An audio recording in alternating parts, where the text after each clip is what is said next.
Other people only saw a spoon, but Frank saw a way out.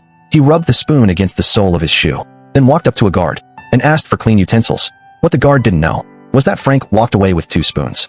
Back in his cell, Frank snapped the spoon in half, removed the nail clipper, ground a coin into metal powder, and fused it together with a match.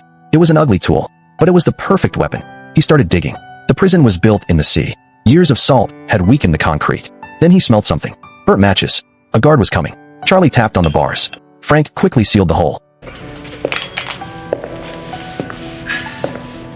smell something burning.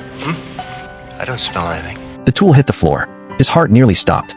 The guard hesitated, then walked away. Frank hit rebar, with steel rods welded to it. This wasn't something brute force could break. The next day at work, Frank made a metal wedge. As he was leaving, the alarm went off. Guard, hold it. He handed over a wooden wedge, saying it was for his teeth. The guard confiscated it, but never checked his shoes. Back in the cell, Frank kicked hard. The bars came loose. Behind them were pipes. That was the way out. They made fake heads for their beds, and even painted a fake vent cover, convincing enough to fool everyone. Frank climbed into the vent first. To scout the path, during a cell inspection, a guard walked right past his bed. That's when Frank hit a problem. There was a steel door at the exit. He couldn't reach it. They needed a drill. During music class, Frank spotted an engine. He hid it inside his instrument case. Everyone thought he was crazy. Luckily, no one discovered it. Once the drill was ready, he climbed back up. John handed him a pipe. They pried the bars loose. The noise was too loud. A guard heard it and came up to the second floor. At the critical moment, Frank stopped.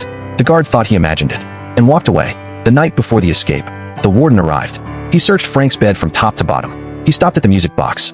Frank could barely breathe, afraid he'd be exposed. The warden found nothing and turned away. That night, they made their move. The vent cover fell open. The searchlights swept the yard. There was nothing there. When the lights shut off, they crawled out one by one, grabbed their gear, and disappeared into the darkness. This time, the prison couldn't stop them.